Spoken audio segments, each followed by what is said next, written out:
good evening, or whenever. Who cares? Do not adjust your internet screens. We're black and white now, like that Spider Noir, which is cool, right? Kids love black and white. They call it pale maxing. Like and subscribe, kids. It's thematic, you see, because here's some news. Our mighty Supreme Court justices have declared that color no longer exists, or rather, the Supreme Court recently ruled that you may not draw congressional maps with consideration of race. Here's Republican Louisiana Governor Jeff Landry celebrating and or justifying this. I think that the Supreme Court has finally taken race out of redistricting, which we've been saying all along. Listen, we're one nation under God, all created equally. You got it? One nation under God, created equally. Therefore, racism gone. Wow. Can't believe all it took was one guy saying that. We should have made him say that earlier. Why didn't we have him say that earlier? Anyway, rest in peace, racism. You had a good run? Just a run. You had a run. Tarantino will have to invent a new shocking word to stick in his movies, is my point. Everyone move on. The end. Following breaking news right now coming out of Tennessee, that state has now redrawn its congressional maps and no longer includes what would be considered a majority black district. The rush to chisel out that majority black district comes as the direct result of the Supreme Court decision to severely limit the Voting Rights Act. That actually still sounds pretty racist. Yeah, it turns out states are just using this decision to be more racist. Despite Tennessee being almost a fifth black and one of its biggest cities being nearly 2/3 black, the state has used this Supreme Court decision to get rid of its only majority black voting district, splitting it up within majority white ones. Wowee! Who could have seen this coming? It's almost as if we really super needed the Voting Rights Act.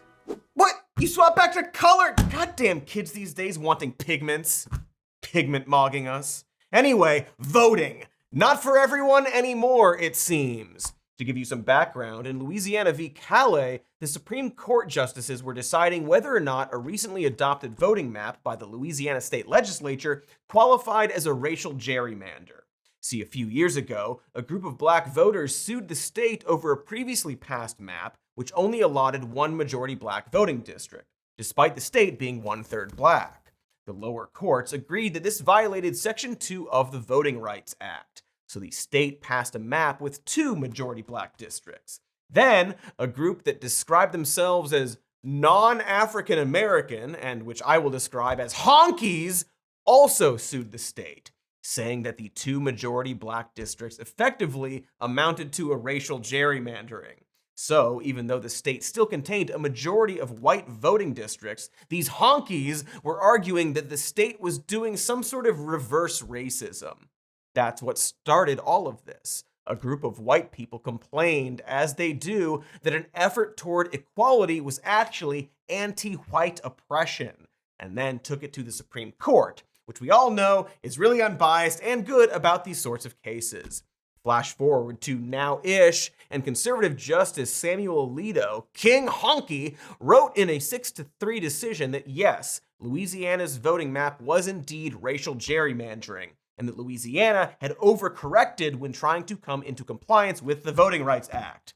Alito also added that the protection measures granted by the Voting Rights Act were simply not needed anymore, writing, "At the time of the Act's passage, the nation had faced nearly a century of entrenched racial discrimination in voting, but the Voting Rights Act led to great strides in the ensuing decades. Voting tests were abolished, disparities in voter registration and turnout due to race were erased, and African Americans attained political office in record numbers. By 2004, the racial gap in voter registration and turnout had largely disappeared, with minorities registering and voting at levels that sometimes surpassed the majority." Oh, okay. So Alito admits that the US had entrenched racial discrimination and posits that because of the Voting Rights Act, we have accomplished racial parity within our political system, therefore solving racism and making the Voting Rights Act unnecessary. It's like how if your boat has a leak and you patch it up, well, then the leak is fixed, so you can just rip that patch right off, right? Why have the patch anymore? That patch is discriminating against water, after all. He went on to say that going forward, a plaintiff must prove that the states are motivated or operating on the basis of racism when drawing their legislative maps. That is, as you might guess, pretty much impossible to do. It's not like Jim Crow segregationists were putting up poll taxes at voting booths with a sign saying, "Because we're racist scamps." They just did it with the implicit reasoning of deterring black people from voting, because that's kind of how systemic racism works. That's why it's called a dog whistle and not a regular whistle. The implications unstated, the notes unheard. It's racist jazz. Alito further justified this claim by pointing out that, quote, "Black voters now participate in elections at similar rates as the rest of the electorate, even turning out at higher rates than white voters in 2 of the 5 most recent presidential elections nationwide and in Louisiana." Wowee! 2 out of 5? That's almost large. And might I add, who cares? What does the rate of participation have to do with making sure people are fairly allowed to participate?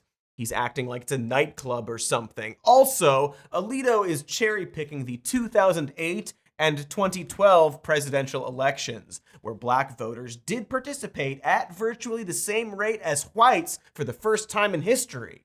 It's almost as if there was someone running who better represented their demographic, and they were excited about that. But I guess these 2 elections were a pretty affirming sign that the legislation passed in 1965 was working, except, oops, turns out the data Alito cited was gathered using a dubious method that isn't normally used to calculate statewide voter turnout. So this information that he's using to make a Supreme Court decision might not even be accurate. Bad data, also known as lore for you Star Trek fans. Also, what Alito conveniently leaves out is that black voter participation started to slip after 2012 and has continued a downward trend. So, bad data, cherry-picked from 2 elections, to make it seem like black people are voting more often. And again, not even sure what any of that has to do with voting rights. And also, just 1 year after that historic voter turnout, the conservative Supreme Court under Chief Justice John Roberts already began to chip away at the Voting Rights Act.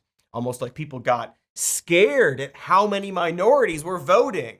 In Shelby County v. Holder, a 5-4 decision eliminated pre-clearance. That was a clause under the Voting Rights Act that required states with a history of discriminatory voting policies to receive approval from the Justice Department when making changes to their districting and other election policies. And the fallout of that decision was immediate. In the nearly a year since the Supreme Court struck down a key portion of the Voting Rights Act, 5 states have tightened access to voting. From Texas to Virginia, state and local governments have taken steps to require voter identification, eliminate same-day registration, and to limit voting hours and locations. So I don't know, maybe that also contributed to this lower turnout after 2012. In fact, a groundbreaking report by the Brennan Center for Justice found that Shelby County v. Holder has directly led to a greater disparity in voter turnout between whites and people of color. And that disparity is even more poignant in areas of the country that were subject to pre-clearance. So just to recap, black people voted in record numbers in the 2008 and 2012 elections. And so they immediately eliminated a protection against racist voting policies and caused that number to drop. And now, in justifying even more racist shenanigans, Alito's like, well, they voted a lot back in 2012 before we made that harder, as if that explains anything besides the gradually ballooning artery in my brain. The doc says it's the size of a quarter. I named it Vane Diesel because he's so swole. Anyway, this is all why, we very much still need voting protections for demographics that are still under attack, because they are under attack. And the moment those protections are removed, these people take advantage. The moment they were unrestrained by federal oversight, Republican legislators went on to shut down tens of thousands of polling places since 2013. In Georgia, for example, voter rolls have ballooned, much like Vane Diesel, by almost 2 million people. Yet the state has slashed 10% of total polling places. Because they can. Because they want to do it. They can't wait to do it. It's like the main subject of their vision boards. They're the vampires and sinners, standing at the door, trying to be allowed in, using every rhetorical game they can play until someone lets their guard down. And they do this with a lot of stuff, often by ignoring decades of policy in order to pretend like a problem went away on its own. Like how they want us to think that the hole in the ozone was all a big panic now that the hole's been repaired, as if it just magically did that by itself. It's just such obvious Mad Hatter logic, and they know it. And they know we know it. In fact, this exact point was made by Rappin' Ruth Bader Ginsburg during that Shelby County v. Holder case, in which she said in her dissent, "Throwing out pre-clearance when it has worked and is continuing to work to stop discriminatory changes is like throwing away your umbrella in a rainstorm because you are not getting wet." Yeah, what she said. It's almost as if there's a political party that uses flatulent word games to take advantage of people's ignorance of science and history in order to regress our society, who purposefully use the progress we've made against us, and who have successfully done this with the Voting Rights Act. Something very important that we need and don't have anymore, and have to start all over again with. It's almost as if that thing I just said. I'll let you chew on that idea for the ad break, maybe swirl it around in there. Don't swallow it though, don't you dare swallow it. And then when we get back, we will take a look at Chief Justice John Roberts, a honky who is quite pleased with doing a thing he's wanted to do for a while. Ads now though. Don't swallow it. It's almost summertime, which means the beds are doing their annual shed. You can watch them from the hall as the comforters and sheets slide off in a dynamic, life-affirming process known as bed ecdysis. And even better than that is you can now treat your bed to bedding that feels lighter and more breathable. Enter Quince, high-quality sheets, linen shams, and duvet covers without the luxury markup. Quince works directly with ethical factories and cuts out the middleman, so they're able to price their bedding up to 80% lower than other brands. Okay, look, are you looking at the screen? Okay, look. Here's a picture of my absolutely gorgeous bed, 100% decked out in exclusively Quince. This is their European linen sheets paired with their European linen dream quilt and the cotton fisherman throw. I absolutely adore these sheets, which are made from high-quality flax and keep me cool when I'm sleeping sweaty, which I do. I've actually been using Quince bedding for years now, and I actively sought out this collaboration, and I'm so excited to be working with them and share these products with you. And if linen isn't for you, they also make mulberry silk pillowcases and eye masks, so you can get quality shut-eye while your hair stays smooth and your skin stays hydrated and your bed starts going through its annual process of organ transmogrification. So whatever your sleep needs, they have the most beautiful bedding to help you get the coziest rest. Elevate your summer bedding. Go to quince.com/somemorenews for free shipping on your order and 365-day returns. That's a lot of days.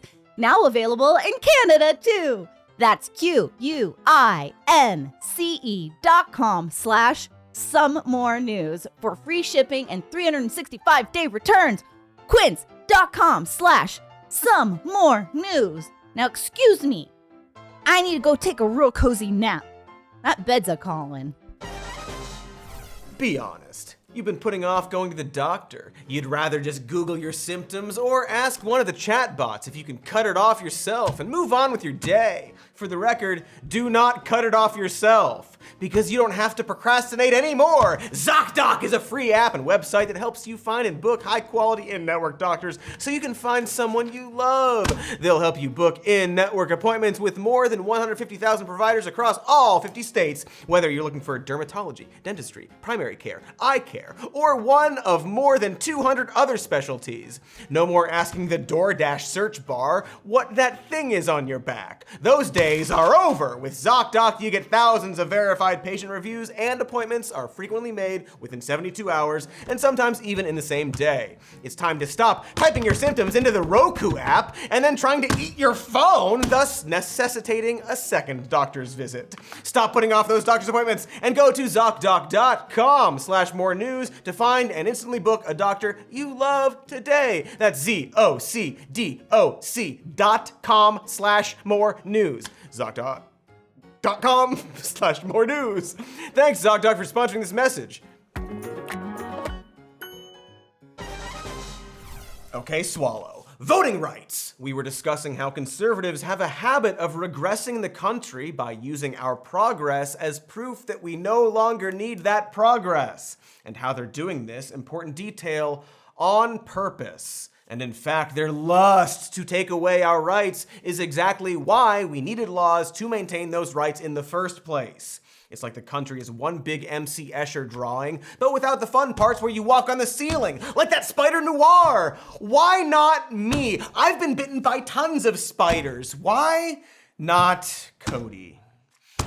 Anyway, one of these such ghouls is the mild-mannered Chief Justice John Roberts. Don't let those boyish looks fool you. Roberts has wanted to do away with the Voting Rights Act since he was a simple DOJ pleb during the Reagan administration.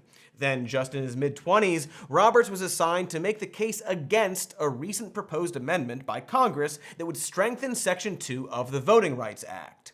Colleagues of Roberts described him as a zealot over his suspicions of the Voting Rights Act intent. Basically, it was Roberts' job to make the administration's case against the Voting Rights Act without making Reagan look like a racist. He would take that racist bullet. You know, the one from Who Framed Roger Rabbit. Presumably, he'd take the bullet because he's a racist, just one of many who have wanted this for a while. Conservatives lost those battles in court early on, but it only sharpened Roberts' resolve to dismantle a landmark piece of legislation he regarded as an abomination. By the time Bush II, the squeakquel, nominated Roberts for a Supreme Court position in 2005, both Democrats and Republicans were well aware of Roberts' obsession with the Voting Rights Act. On the Voting Rights Act, whether you have any problem at all and trouble at all in terms of the constitutionality of the existing Voting Rights Act that was extended by the Congress. Well, the existing Voting Rights Act, the constitutionality has been upheld, and I don't have any issue with that. There's a separate question that would be raised if the Voting Rights Act were extended, as I know Congress is considering. And those arguments have been raised about whether or not particular provisions should be extended or should not be extended. And since those questions might well come before the court, I do need to exercise caution on that. But with regards to the act that we passed, a bipartisan act, I'm going to come back to it, and about your position on the 1982 Act. I know you had concerns, and I'm going to come back to those. But you're not suggesting that there's any constitutional issue with that. I'm not aware of any constitutional issue that's been raised about it. But again, I don't want to express conclusions on hypothetical questions. That kind of sounds like a guy who can't wait to chip away at the Voting Rights Act. And it's as if people suspected it back then, too. They all knew. Like that one coworker everyone calls wife killer Kyle. Everyone just knew.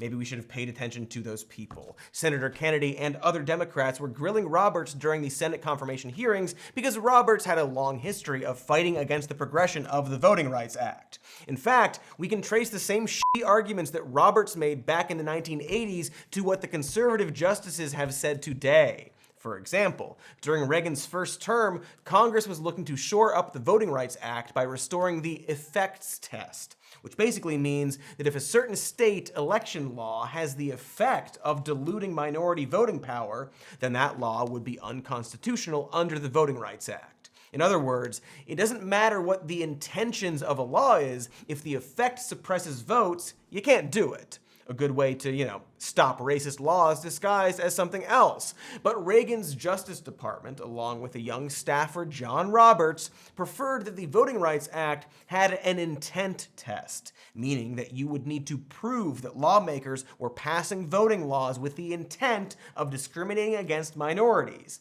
But as we already said before, it's not like people name their laws the Racist Voting Suppression Act of 2026. They might call it like the Crackers Act, but it stands for Caucasian Racist Agenda, Creating Knowing Explicit Racism.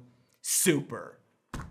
Not to give them any ideas, of course. For now, though, focusing on proving intent is such an obvious way to allow racist laws to sneak through, which is probably why racists like it. And Roberts wrote dozens of internal legal memos and policy briefs for the Justice Department to argue against the effects test, saying violations of Section 2 should not be made too easy to prove, since they provide a basis for the most intrusive interference imaginable by federal courts into state and local processes.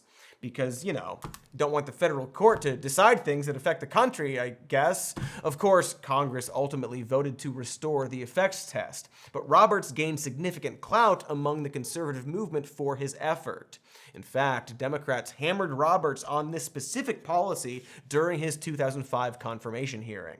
So why at that point did you want to make Section 2 cases so difficult to prove? Senator, you keep referring to what I supported and what I wanted to do. I was a 26-year-old staff lawyer. It was my first job as a lawyer after my clerkships. I was not shaping administration policy. The administration policy was shaped by the Attorney General on whose staff I served. It was the policy of President Reagan. It was to extend the Voting Rights Act without change for the longest period in history at that point. And it was my job to promote the Attorney General's view and the President's view on that issue. And that's what I was doing. Take it easy on him, Mr. Uncle Senator. He wasn't a racist trying to make it easier for states to suppress minority votes. He was working for the racists trying to make it easier for states to suppress minority votes. Learning from them, you see? And again, perhaps we should have listened to these people raising their concerns, because 45 years after Roberts wrote those memos for Reagan's Justice Department, the intent test is now essentially the law of the land. In his writings and legal memos, Roberts' disdain for the Voting Rights Act is often cloaked in the catch-all conservative outlook that the legislation is simply too much of an intrusion from the federal government into the business of states and local counties. So he's concerned about government overreach, it seems. But that's not his only concern. In a 2009 ruling over the Seattle School District's decision to factor in race to school admissions, Roberts wrote, "The way to stop discrimination on the basis of race is to stop discriminating on the basis of race," which sure explains a lot. Specifically, it explains that John Roberts is really fucking stupid. Like, child stupid. Stupid or even. Like, he must attack his reflection in the mirror. Or maybe he's racist and wants racist people to get to do the racist things. Either way, it seems bad he's on the Supreme Court. It goes back to that Alito decision where they act like America is in this vacuum where racism magically went away on its own, which is not only stupid in terms of not understanding history, but stupid in terms of not understanding how racist America still is. And in fact, a good example is the racist thing they are doing while claiming America isn't racist. It hurts brain, Cody brain, make brain gush. And I think that's what they want. They want hurt Cody make brain gush. And you, they want hurt you make brain gush. They know their arguments are dumb. It's either this concern about government overreach or a blatant denial of how racism works. The only conclusion you can really make is that these people are very stupid or very racist. But hey, maybe it's both. Roberts, after all, was raised in an all-white suburb that openly advertised and promoted its segregation.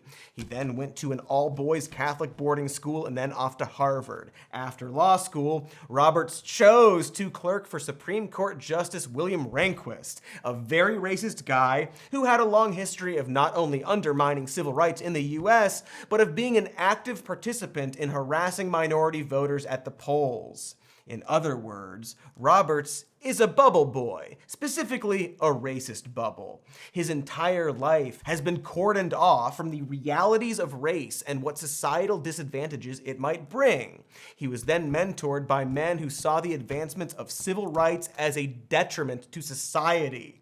As a Supreme Court justice, he has championed the legal theory of a colorblind constitution, which promotes the idea that the Constitution, specifically the 14th Amendment, wasn't written with the intention to favor one race over another, and that judges should essentially render judgment without even considering race. But that is such an academically detracted view of how the world actually works, perhaps by design. Like, yeah, the world would be awesome if everyone judged people by the content of their character, and maybe also their DVD collection, and not the color of their skin, and perhaps we are gradually moving toward that reality. But that's not where we are now. Jim Crow laws were winding down in John Roberts' lifetime. Heck, there were still racially segregated high school proms in the 2010s. Or how about the fact that the moment they dropped the Voting Rights Act, a bunch of states jumped at the chance to remove minority districts, sometimes at the White House's request. Do you have a problem with the White House giving South Carolina a map and telling you this is how your state should be run? Well, they've been very public about how states can be redistricted. Ah, yes, we're finally living John Roberts' dream of vanquishing the federal government's intrusion into our state election laws. So that's current South Carolina Congresswoman and soon-to-be podcaster Nancy Mace sidestepping a question about whether or not it's a good look to be spoon-fed a congressional map by the White House. Because that's what just happened. South Carolina Republicans are attempting to remove their only majority black district in the state using a map that was championed by the White House. The same White House that thought it was helpful to visually compare the length of a 100-year-old reflecting pool with the height of some buildings. Yes, things are silly and dumb, but to reiterate, the federal government, the thing Roberts was so concerned about butting into states' elections, is telling a state how to run their elections.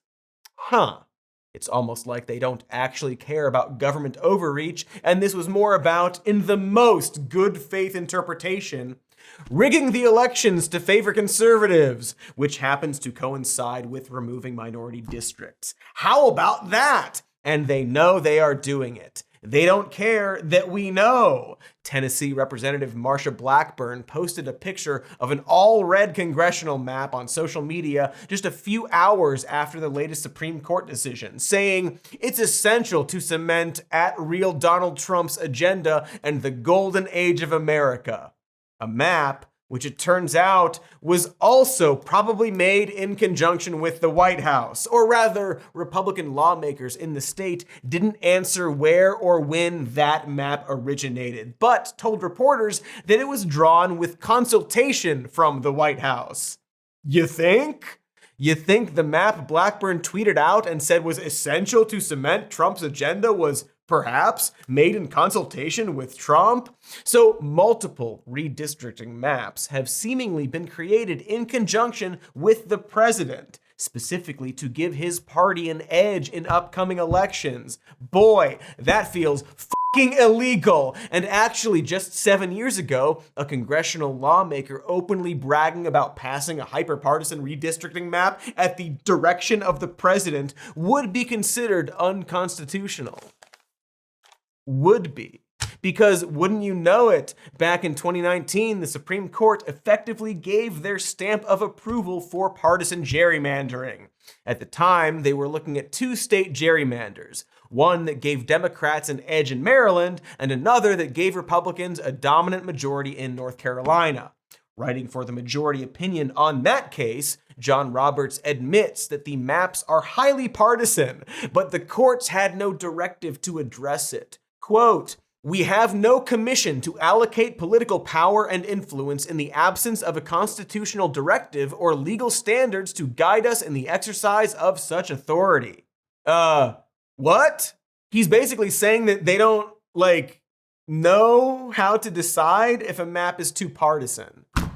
Then what's your job? Is it just to look sexy in those robes? If so, mission accomplished. You deserve a raise on account of the raise you gave everyone looking at you, because the robes are so sexy. But who do we talk to then? Is there another group of people we can take this to? Some other office downtown? Or I didn't realize the people in charge of deciding things could just shrug if something's too hard to figure out. Perhaps he simply didn't want to. In fact, in her dissenting opinion, Justice Elena Kagan pointed out that for decades, lower courts have managed to take sober looks at partisan maps and decide whether or not they were unconstitutional. Now, all of a sudden, the conservative majority believes this to be too tall a task. That's pretty damning when you think about it. That's like if your manager decided not to give you a raise because they couldn't figure out the payroll app.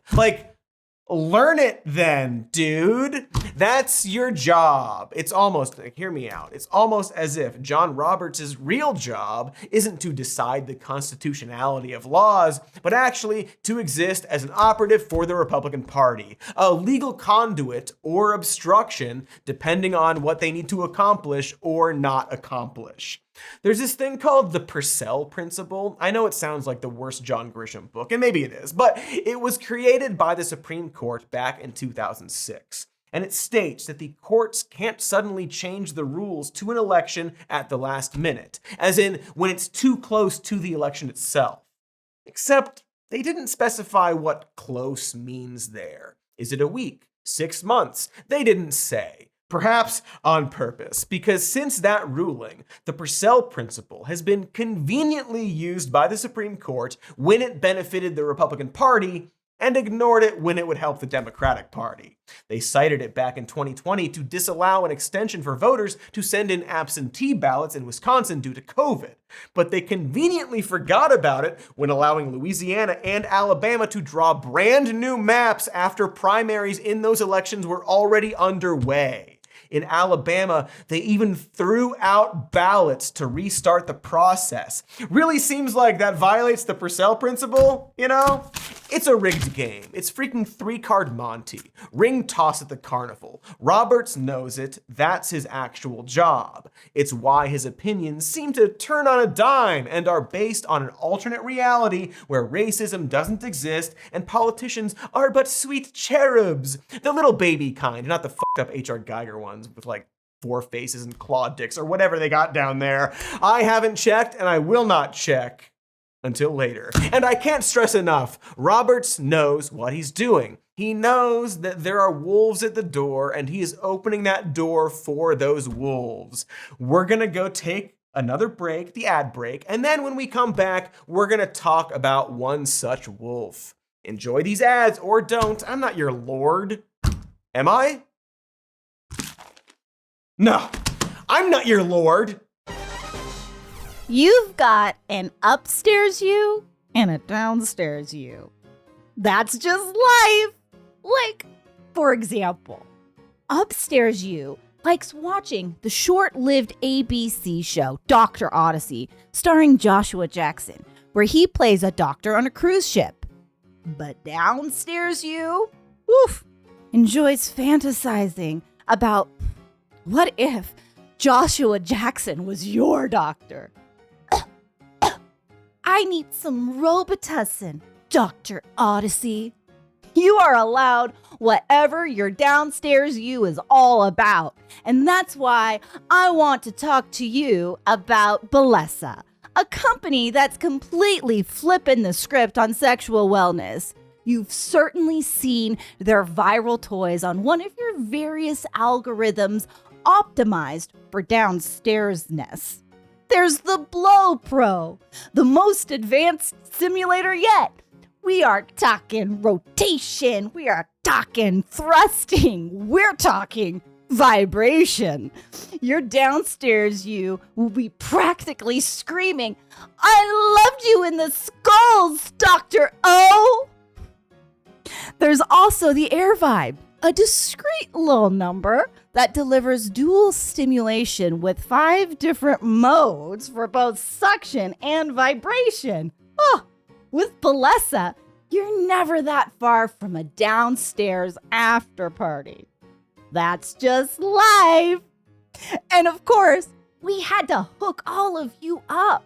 So our friends at Bellessa and us are sending out free toys or gift cards for toys to everyone who signs up. You heard that right. Every single one of you wins something for your downstairs you. That's right. Just click the link in the episode description or head to bbvibes.com/SMN. That's BBVIBES.com/SMN. I used to think electrolytes were just for athletes. Then I forgot about all the other super active jobs: couriers, factory workers, Detective Elliot Stabler, and of course, YouTube show and podcast host. Why, I'm one of those things, and Drip Drop keeps me hydrated and clear-headed for those episodes where we do the podcast on treadmills, like that OK Go video from I will not look up how old that is. Drip Drop is proven fast hydration used by over 90% of top college and pro sports teams. They use science-based formulas for rapid hydration, so you feel results fast while getting 3 times the electrolytes of leading sports drinks. And it doesn't need to come with the dreaded sugar punch either. Their Zero Sugar Plus is a breakthrough formula with an advanced blend of 6 key electrolytes, 15 essential vitamins and nutrients, and no sugar or artificial sweeteners. There are 16 original flavors and 8 Zero Sugar Plus options, including my favorite, Tangerine, and not just because of the Dave Matthews cover of that Led Zeppelin song, although that is also delicious. And listen, it can be a daily routine product. It doesn't have to be just for workouts. Make sure you stay active, don't just sit there. But Drip Drop on the go means that hydration is a concern no mo. Right now, Drip Drop is offering podcast listeners 20% off your first order. Go to dripdrop.com and use promo code MORENEWS. That's dripdrop.com. Promo code MORENEWS for 20% off. Stock up now at dripdrop.com and use promo code MORENEWS. It really has been a while since there was a big treadmill-based music video. We gotta do more belabored music, where you're I smell a seed and spark. It is summertime! Time to soak up the sun, catch some rays, and feel those chill summer vibes by staying inside and watching hit movies on Pluto TV. The outside? Patooey! Who needs it? The movies are calling your name, Randy. Movies like Mean Girls, Men in Black, The Recrustables, Mollify This, Bibble Bobble Woogle Sluggle, Andromeda Rising, Century Falling, The Triangulum Speculum, Better Stay Hydrated, School of Rock, 54 Toscan Lane, 21 Jump Street, 99 Saskatchewan Boulevard, The Flumpering of Cornelius Smooth, both Anchorman movies, a ton of Transformers hits, a barrel full of Famished Mouse series, all 12 Coin Man movies, the odd number of movies in the live-action Lorax series. Stop looking at yourself. Presented by Zoom. I guess that's why I call it iTunes and Fleech. Summer is just better on Pluto TV. Stream now, pay never. Hello, my sweet, sweet news horse. Before the break, we were gabbing on and on about that Justice Roberts fellow and how he's very concerned about government overreach only when that concern happens to favor Republicans, and opened the door for partisan gerrymandering because he was apparently too overwhelmed to do his job. Basically, the moment they were faced with deciding if a map was too partisan, he was like, well, who's to say? How could we possibly know what's what? What even is a map? This was specifically about a 2019 case concerning the gerrymandered maps in Maryland and North Carolina. As I mentioned, Justice Elena Kagan would point out in her written dissent that lower courts have no problem deciding if a map is too partisan. So, maybe ask the lower courts how to do it. And it's especially frustrating because at the same time Roberts conveniently forgot how to do his job, there were people who were actively and openly trying to skew the elections. In fact, Kagan called out one specific Republican strategist in the case of North Carolina's partisan district map. This guy. Of course, redistricting is democracy at work. Redistricting is like an election in reverse. It's a great event. Usually the voters get to pick the politicians. In redistricting, the politicians get to pick the voters. Ha ha ha ha ha, good joke, because it's true and evil. Get it? That's the late Thomas Hofeller. He is one of the reasons that Republicans have dominated state houses across the country since 2010. Hofeller was a master at his craft. That craft being how to surgically pick apart a state to grant as much representation to Republicans as possible. He was like the Oklahoma City Thunder general manager Sam Presti of racist gerrymandering, which is a reference to the National Basketball Association. Deep cut for all my hoop heads out there. I'm not a hoop head, but we got hoop heads. So hope you enjoyed it. In North Carolina, Hofeller managed to rearrange a House congressional map from a 7-6 Democratic majority into a 10-3 Republican majority. What a talented asshole. That map eventually sparked the lawsuit that led to the 2019 decision I've been talking about. In that case, plaintiffs argued that Hofeller was using race as a key factor when splitting up districts. If an area was majority black, Hofeller found ways to either split that area into Republican majority districts or pack that majority into a sequestered district to limit their influence. What made Hofeller's work even more sinister was that his defense was that he was making these maps under the guise of partisan gerrymandering. It's not racist, you see. It's just partisan, which I guess is fine now. It's not racist, wink wink, and he made sure his Republican counterparts would toe this line in public messaging. We want to make clear that we, to the extent, are going to use political data in drawing this map, it is to gain partisan advantage on the map. I want that criteria to be clearly stated and understood. Hofeller's strategy boiled down to the idea that as long as we don't admit that we're intentionally diluting the voting power of black voters, then we can do whatever we want. See, there's always that chicken or the egg question of whether Republicans are disenfranchising black voters because they vote Democrat or disenfranchising Democrats in their quest to be racist. I know, it's both. And Hofeller seemed to be aware that it's both and openly advised his allies on how to navigate this. During PowerPoint presentations, Hofeller would include cutesy bits of advice like, don't reveal more than necessary, and emails are the tool of the devil. That's a folksy way of saying to not leave a paper trail when disenfranchising minority voters, but if you do, try not to be racist about it. Seems pretty messed up that there was a GOP gerrymandering consultant whose go-to mottos sound like Post-it notes Tony Soprano would leave for himself. A real gabagool. Anyway, unfortunately for Hofeller, his daughter actually had a moral backbone. Shortly after he died in 2018, Hofeller's daughter released a trove of secret documents and data that Hofeller had collected over his career. Those documents prove that Hofeller was drawing these maps with the intent to dilute minority and immigrant voting power.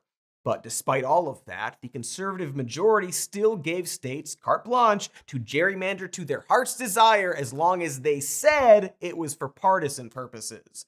Because as long as you pretend it's only being done to benefit your party, and the racism is just a side effect, well, they'll allow it, even if everyone knows that's not the case. They had a guy who was like, don't leave a paper trail, and whose daughter exposed his explicit intent to nerf the rights of minorities, and they're still somehow allowed to keep doing it? They're not even in trouble?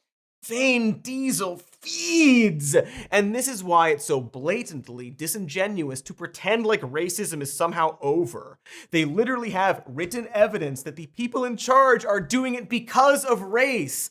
I really can't stress enough how messed up this is. Again, the wolves are at the door screaming, "We are wolves and want to eat you." And Roberts was basically like, well, I don't see any wolves here. No reason not to open the door. It's too hard to keep it shut. Anywho, that's more or less where we find ourselves now. Hofeller drew up the plans, the Supreme Court okayed the permits, and now President Trump is throwing the Klan party. We're so far beyond even considering how messed up it is that the gerrymandering is openly partisan. And so, naturally, the Democrats are right there in the mud as well. Back in February, the Supreme Court gave the thumbs up to California to use a new redistricting map that gives Democrats a significant edge to gain 5 more seats in the House of Representatives. Virginia followed a similar playbook, but they were thwarted at the last minute by the state's Supreme Court over hogwash procedural grounds. Because only Republicans can ignore the rules, you see. While more Republican states have so far made mid-decade redistricting changes, we could very well see several more Democratic states make drastic redistricting changes before the 2028 election. So this is just what we do now. Forget messaging or campaigning. It's just our team versus their team. And the name of the game is to use as many technicalities as you can find to skew the playing field and maybe even change the game. Thanks, Supreme Court. This is definitely what the Constitution had in mind. It's only going to get worse, and it's bad for everyone. Can't stress that enough. Take, for example, California's new district map that essentially eliminates 5 red seats. In order to do that, the new map bunches together the massive and rural northern tip of California with parts of the liberal urban core of the Bay Area. Obviously, the concerns held by rural Northern Californians will be overshadowed by the majority liberal areas of the Bay Area. Here's former California Representative Doug Almalfa, who represented that formerly Republican stronghold. All those counties I've represented at one time or another in different iterations, and they all voted red. They all rejected this because they know they're going to be on the line, that their voice is going to be basically silenced on their rural issues, on their issues of timber management and farming and ranching and water supply and the other things that come from the land. They're now going to be subject to the type of thinking that comes from Marin County and that kind of representation. It must feel bad, right? To have your voice shut out like that? Perhaps this is bad for everyone. Doug actually passed away just a few months after this interview. His successor will most likely serve a very short term, considering they will have to face this new gerrymandered map in the midterms that overwhelmingly favors Democrats. Doug's death is a bit symbolic, considering that rural concerns and policy priorities that he championed since 2013 will essentially be wiped off the map in the midterms and in the elections following. I'm sure there's a political cartoonist out there just jizzing over it, right? Just drawing like an eagle dressed as a farmer crying over their grave. They'll think of something. Not trying to spin a sob story for Republicans either. They made their bed, so Democrats are rightfully gonna shit on that bed. But rather, I'm pointing out that the Voting Rights Act, signed in 1965, isn't just a tool to protect historically disenfranchised black and brown voters. That is why it was passed, but as is often the case with efforts toward equal representation, the people fighting against it are very often fighting against their own self-interest. Like, even a wheelchair ramp helps everyone, right? Baby strollers, rad skateboarders, even radder rollerbladers. In her dissenting opinion in Louisiana v. Callais, Justice Elena Kagan wrote that the decision would let states systematically dilute minority citizens' voting power. Keyword being minority. White rural voters are the minority in California, and they're going to get steamrolled for the foreseeable future. Which sucks for them. But I guess if you're a Republican lawmaker, this is just a casualty in their war to silence minority votes. Because over in Nashville, Tennessee, one of the fastest growing cities in America is split up 3 ways into Republican rural districts. Thanks to a Republican redistricting effort in 2022, the state's most populous city doesn't even have a congressional office. Back in Louisiana, where this latest Supreme Court decision kicked in, lawmakers have just approved a new map that eliminates one of its 2 black districts. The state's governor, Jeff Landry, remember him from the beginning, even postponed early voting while voting was taking place so the state could take full advantage of their new map. But have you considered that this is what Martin Luther King Jr. would have wanted? I think a lot of African American voters in this state might say they need that protection when it comes to the ballot box. I mean, we go back to Martin Luther King, right? Judge a person based upon the content of their character rather than the color of their skin. After all of the different cases, after all of the rectification of the sins of the past, which certainly no one has denied, and yet we're still trying to find some sliver of discrimination in race. I think a lot of people would say you don't have to try to find it, it's there. I would say that you find that it would reside in people's hearts, not in their laws. Aha! See? You forgot. Racism is over, and it's actually racist to talk about race. And that's why we had to halt voting in order to specifically eliminate a black district, to show how over racism is. And you can't talk about it because then you're the racist. Also, even after Louisiana's legislature passed this new gerrymander, the original honky plaintiffs in Louisiana v. Callais filed a complaint in federal court saying that the last remaining black district still amounts to racial gerrymandering. So they want to get rid of that district too, to show how racism is over. It's just so scummy. The idea that we're in a colorblind society is such an obvious smokescreen that racists use to get away with doing racist things. In fact, fun history fact, the idea of a colorblind constitution was created in 1896 by Supreme Court Justice John Marshall Harlan, a former slave owner and avowed white supremacist who used that phrase to argue against separate but equal laws in the Jim Crow South.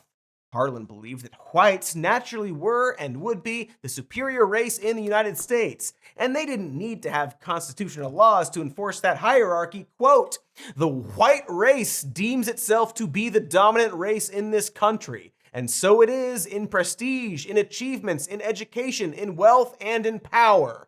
So, I doubt not it will continue to be for all time if it remains true to its great heritage and holds fast to the principles of constitutional liberty."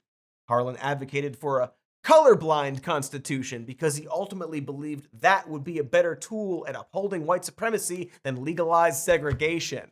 And here we are today, overturning civil rights legislation based on the words of a slave owner. This entire theory is from an open racist who lived over 100 years ago. They're just racist is my point. Who won't stop being racist? There's no point where racists will go, well, that's enough racism for today. Let's pack up all the racism, folks. Throw it in the back of the Cybertruck and go home. Which is why you shouldn't give them an inch. And yet, we're so far removed from even that conversation. We're like 4 steps behind the mere consideration that perhaps politicians shouldn't be allowed to openly gerrymander based on partisan goals. Though, incidentally, Democrats want to ban partisan gerrymandering and Republicans don't. It's a very bad sign that one of our political parties has decided that the only way they can win elections is by taking away people's voting rights. That the GOP, to be blunt, doesn't want everyone to have a say. And perhaps that says something about them. We can't talk about any of that yet because we're still locked in this tailspin playing rhetorical games about who is actually racist or who can draw the squiggliest lines on a map. I hate it. Vin Diesel loves it, obviously, and feeds and grows stronger every day, but I hate it. Why couldn't I have just been a Spider-Man?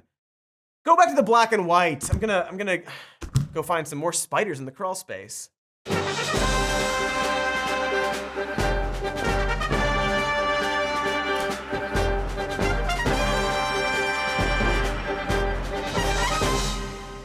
one.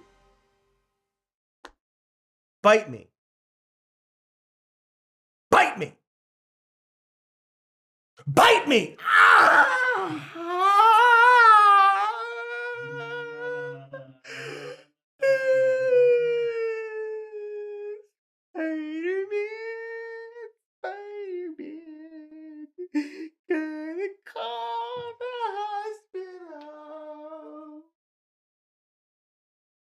forgot I don't have health insurance. I think it's fine. It's fine. I bandaged it up, and oh, my blood smells weird too. It's fine. Just make sure to like and subscribe and leave a comment about what you recommend I do now. And check out our podcast called Even More News. Is on this channel twice a week, and you can listen to it as a podcast if you prefer that. We got this show as a podcast too. If you don't want to see this, totally, it's just a scratch. If you don't want to see the scratch, just listen to the podcast. Check out our merch store. We got so many things and other stuff on it. And I'm gonna go get some of those things, and I'm gonna wrap my hand real tight with the Warmbo shirt, because I do think that